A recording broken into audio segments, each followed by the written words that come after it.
everybody, and welcome to another edition of Beebe Book Buzz, the show where your friendly librarians gather to talk about the books they've been reading recently.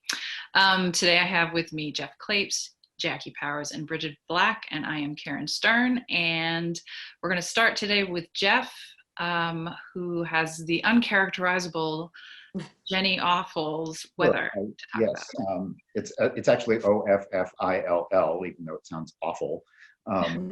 And I have to admit, this was perfect for me. I only picked her up because I was in the mood for some fiction, and I don't know about you guys, but I've found that during this pandemic year, my attention and focus is completely different from what it normally is.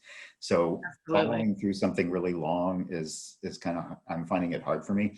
So she writes mostly very short fiction, and I came across her because she was on a list of recommended fiction for this year, just, you know, some of the better books of 2020. So her latest book called Weather came out, I think, in February or March. She's probably better known for The Department of Speculation, which is very similar and came out maybe 5 years ago. But I decided this was just perfect for me. It's not very long. It's only like 175 pages, maybe. And she writes in a very, very fragmented style. It's almost poetic. Each one is like just a little paragraph, but they're so perfectly written, and they do link together. It's hard for me to talk about the book in any way that would divulge any spoilers, because there really isn't a plot. The story is about a young woman named Lizzie. It's contemporary. Lizzie is a librarian, another reason I grabbed it. And she lives in Brooklyn, and she's married, she has a kid, but the biggest aspect of her personality that figures in the story is that she's one of those people who is psychiatrist to the world. You know how sometimes you're just like, people come to you with their problems and you feel like you need to be the one to help them. So she's got a mother who's kind of a little bit overly religious in weird ways. She has a brother who's a recovering drug addict. And over the course of the story, he finally gets his life together enough to find a girlfriend and get married and have a kid. So that throws things off in a different direction. And for Lizzie herself, she had a mentor when she works at a college library right now. And in the past, her academic mentor, who is now a sort of influencer, she's famous, she has a podcast, she travels all over the world, and her focus is kind of on climate change. That's where the title of the book comes from. And Lizzie herself is kind of obsessed with worrying about climate change. So she hooks up with this old mentor of hers who gives her a job offer that she at first isn't happy with, but ends up deciding to take. And that's to answer all of this woman's psychotic emails that she gets because she's famous, she gets emails from all kinds of people, and they're insane, and they're from all over the political spectrum, right and left and everything in between. And so it's Lizzie's job to answer all of these people. So the book, I'm actually going to just read you a couple of 2 paragraphs just to give you an idea of what she's like. I mean, literally the book is a continuous series of maybe paragraphs that are maybe only 2 or 3 sentences long. It's never more than that. And so I found it perfect as the kind of book that if your attention span is just not focusing right now, it's a perfect book for that, because you can just dip into it and read little bits and then put it down, and it doesn't disturb the flow. Here's one where she's just describing, and I just found this so poignant. She's describing her young child. She says, "A few days later, I yelled at him for losing his new lunchbox, and he turned to me and said, 'Are you sure you're my mother? Sometimes you don't seem like a good enough person.'" He was Sounds right. I know those moments really well. Yeah. He was just a kid, so I let it go. And now, years later, I probably only think of it, I don't know, once or twice a day. Love it. So you can see that it's humorous, but it's also, there's a little heart tugging now and then. And there's also at some point she has some ups and downs with her husband, and there's a guy who comes into the library that she gets to know and is kind of flirting with, and the guy in the green coat keeps glancing at me. From the library, I tell him, and he nods slowly and respectfully, it seems. Yes, that's it, he says. He has a slight accent, and I wonder if he comes from some distant country where librarians are held in high esteem. So each of those, that's about as long as any paragraph is in any of this. And it's just a sequence of these that go together. She herself is quoted as saying, for me, people's emotional life is plot. So beyond what I've told you, there really isn't. Ooh, I like that. I think that's something I do great. too. And I found it perfect just for the time that I'm going through right now, where, you know, the book club that I'm doing is all classics, and they tend to be long and ponderous and full of, you know, so this was the perfect antidote to reading things like that, where you can just bounce in and out. But on the other hand, I do find her really deep, because it's all these little fragmented poetic things. They're almost like haikus, except the subject matter that she's dealing with bounces between the minutia of daily life, like, you know, what your kid said, or his lunchbox, but also she deals a lot with Lizzie's and the other characters dealing with really major life issues, and the world that we're all a part of, that's dealing with climate change, and that's dealing with drug addiction and relationships coming together and falling apart. And so she's kind of talking about how on any given day, all of us are dealing with these different layers simultaneously, and just how challenging that is.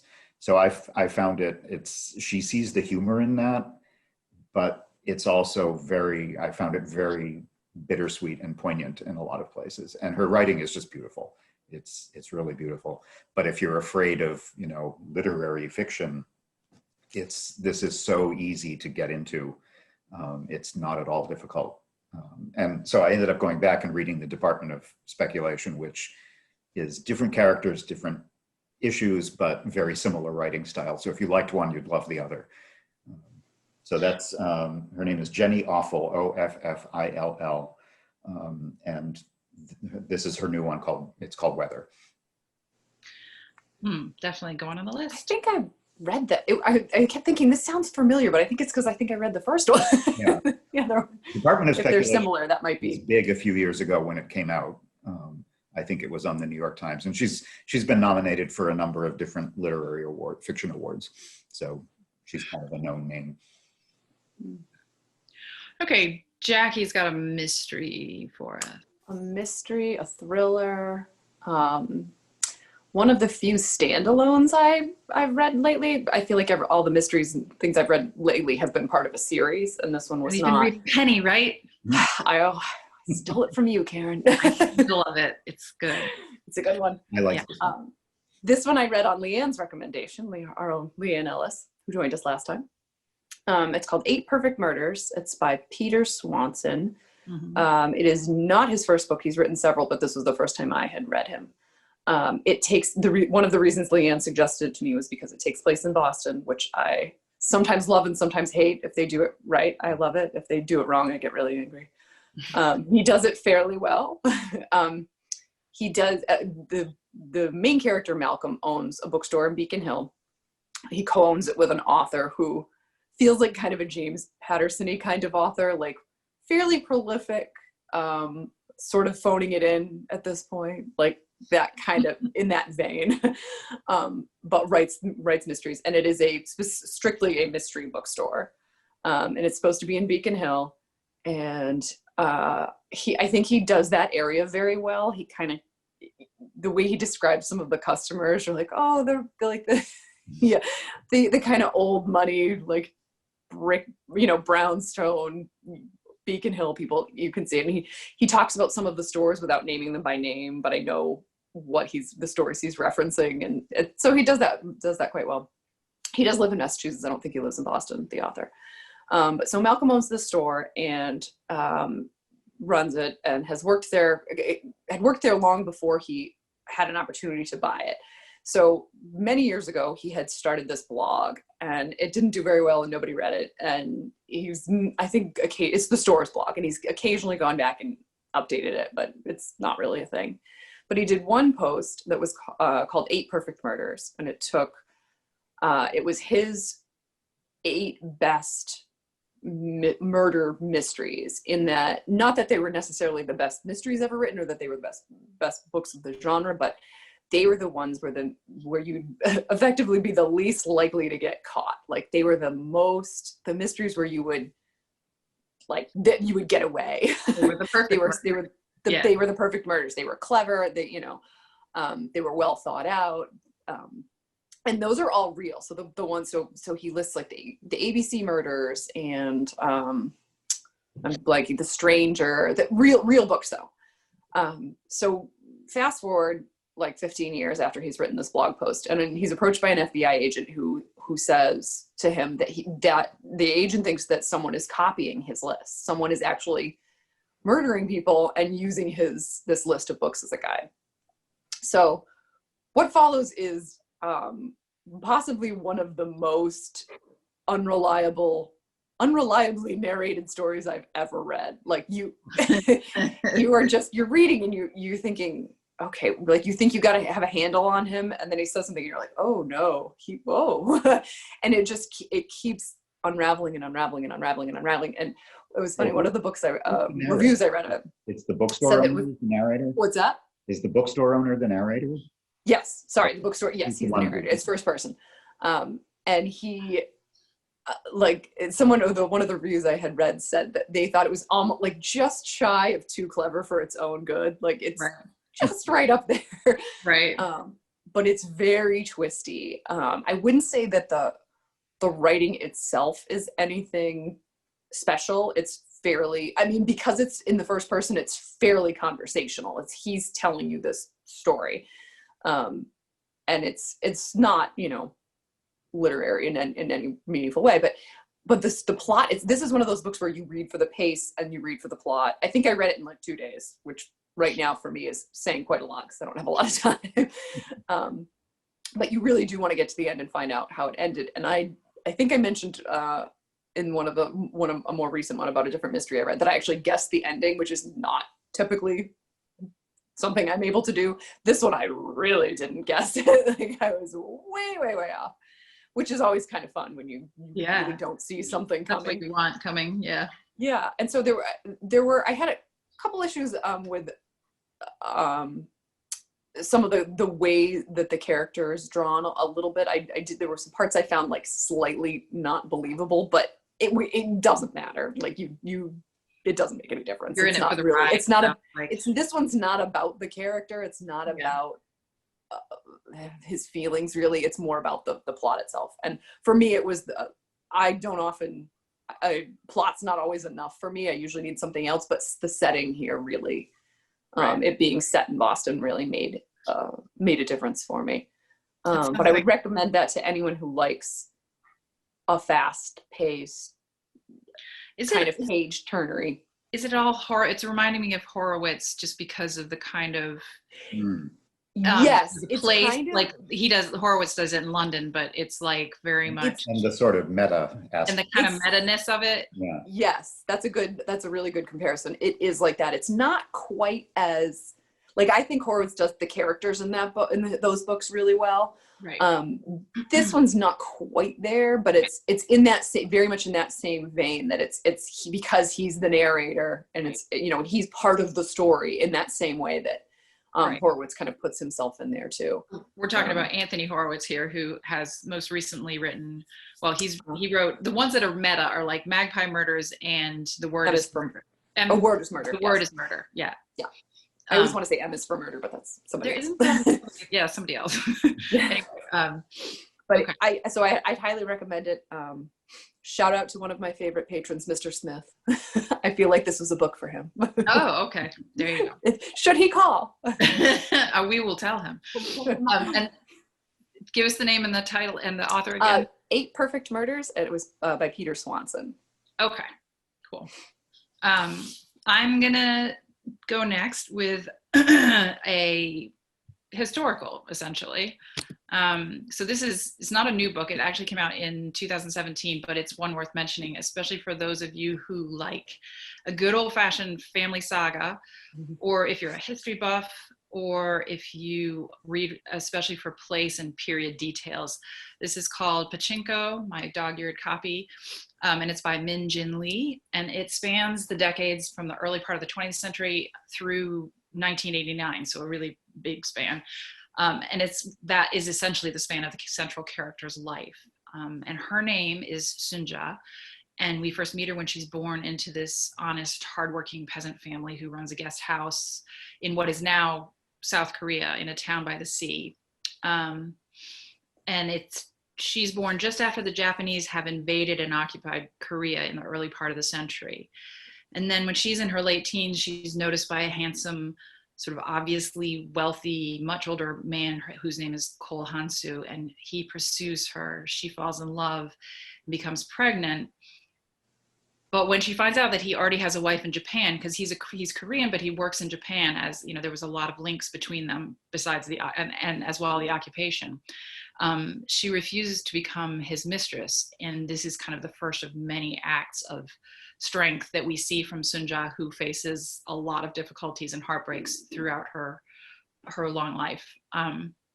So hiding her pregnancy and thinking about the shame that is, you know, sure to come when people find out, she accepts an offer of marriage from a young, handsome Korean man called Isak, who is on his way to Japan to become a minister in a Christian church. And Isak knows about her pregnancy, but inspired by his faith, decides to marry her and call the child his own. So that is the seed of the story that is the beginning of this saga of like 4 generations of Sunja's family, they all are Koreans living in Japan, and being treated very much as second-class citizens in Japan as the century moves through the Second World War and into the modern age. And that history, the history of the relationship between Japan and Korea, is kind of almost like a character. I hate to say it that way, but it is a little bit in the story. It was kind of, for me, one of the most interesting parts of the book, because I didn't know almost anything about that place and time. So this is an immigrant story, and the stories will echo many of the immigrant stories that we hear in our own country. It takes on issues of both race and class. It's also the personal story of Sunja, her sons, their children. And by the time we get to the grandchildren, they are wealthier, they have more choices in life, but they are still held back by their status as Koreans in Japan. It's also a history of women. There's Sunja, there's her mother, who eventually comes to live with them in Japan.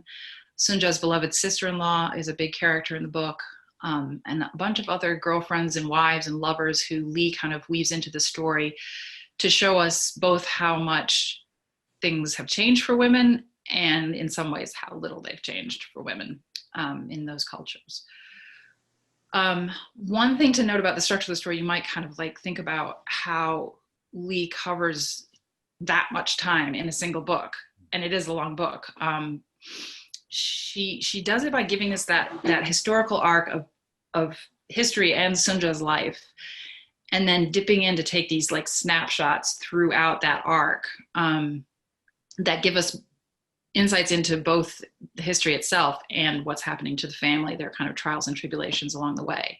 So some people who like, who are more interested in continuity and they want to live with their characters all the way through, might find that kind of a disjointed experience. But other people who are more interested in the sweep and change of history and how it affects people will probably find this really great. This is really sounding like Lisa C. to me, like a lot. It like, is. Particularly The Island of Seawomen. Well, The Island of Seawomen it's a very, very different book. And I think they're written for 2 different audiences. Like this one is for, like I said at the beginning, history buffs and people who like a long drawn out family saga. Whereas The Island of Seawomen gets much more into literally details of it was one person's life. Yeah. It's one person's life, right? And it's funny. I I gave up on the Island of Seawomen, which surprised me a little bit because I thought that I would like that more than this. Anyway, they're two very different books about a similar period in history, so you could choose one or the other. Well, depending on like you said, the part about the history, the history in the Island of Seawomen, I found really compelling. The plot itself was very difficult. Like the content itself was really hard, but the history for me made that book a lot more palatable. Right, and that is definitely place. What I felt about Pachinko. I mean, there's a lot of hard stuff in here too, but I was interested in learning all this stuff. And one of the things that I learned about is when you come to the title of the book, which is actually something really important in the book. Pachinko, one of my people in my book club, we did this book last night for Books by the Lake, and she was like, I kept wanting to know, who's Pachinko? When am I going to meet Pachinko? And then she found out that Pachinko isn't actually who. It's a what? It's actually this hugely popular game in Japan. Yeah, it's a little bit like pinball, and but they're kind of upright, and all the balls go running through. But their Pachinko parlors are a huge thing in Japan, and a lot of Koreans ended up working in the Pachinko parlors because it was all that they were sort of considered good enough to do in Japan. And so that world and the underworld of Pachinko and gambling parlors is the backdrop for much of the book, and the ups and the downs of the family are very much interwoven with it.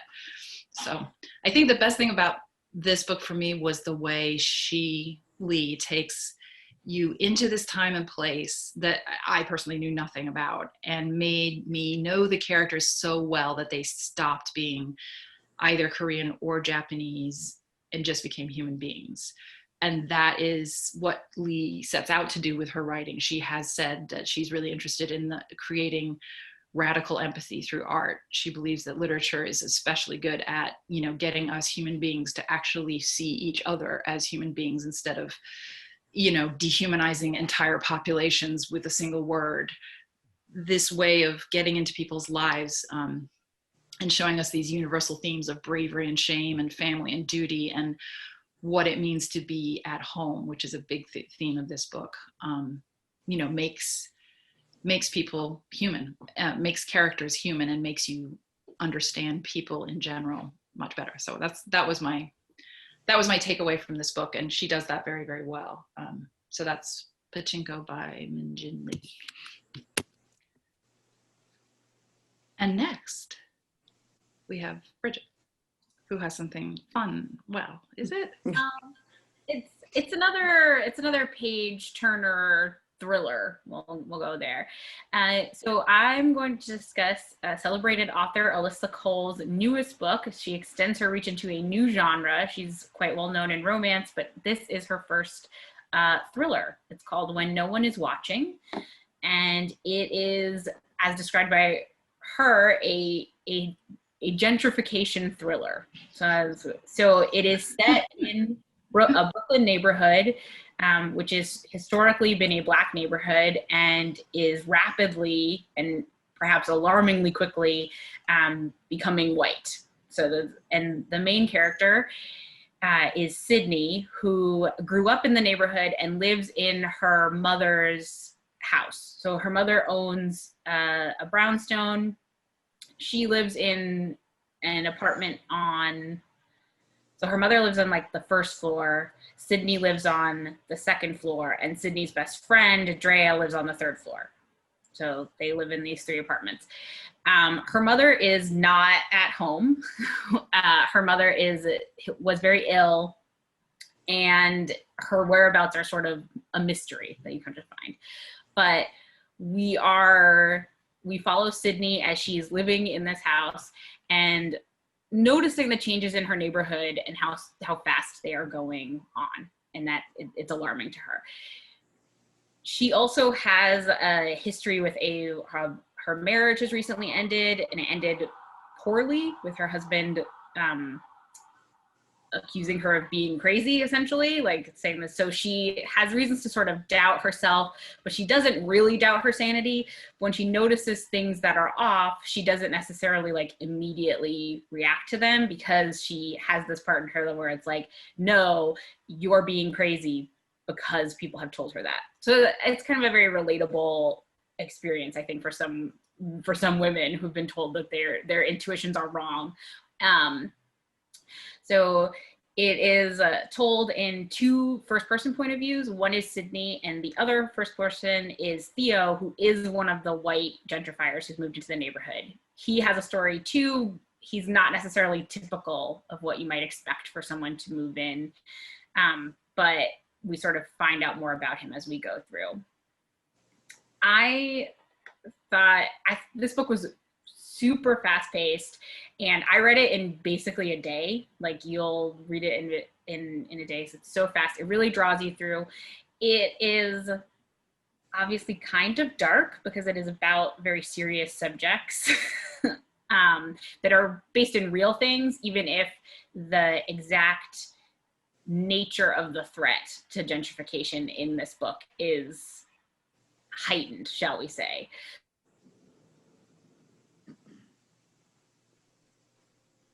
It's obviously based in real life and real facts that affect people today. The other thing is, so it's told in these two first persons, and also some chapters end with little asides from a sort of Nextdoor style app that are conversations between neighbors, where people will be like, someone stole my bike. And it's like, well, where did you park your bike? Or like, did anyone see those like weird cars going through the neighborhood? So you kind of get like more of an impression of what's going on, and also insight from sort of the villains who are like the white gentrifiers. You get some insights from them and their public posts in this group.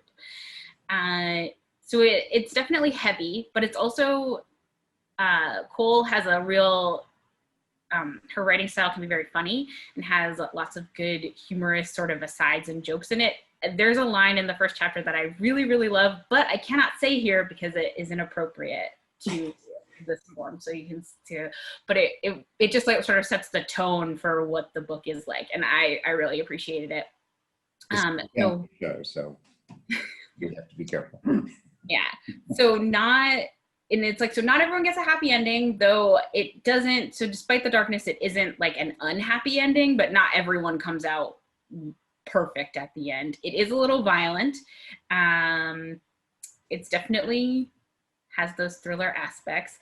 I just think it's just like, it's going to be one of those books described as timely, but it's kind of timeless at the same time, because this is not something that like just happens now.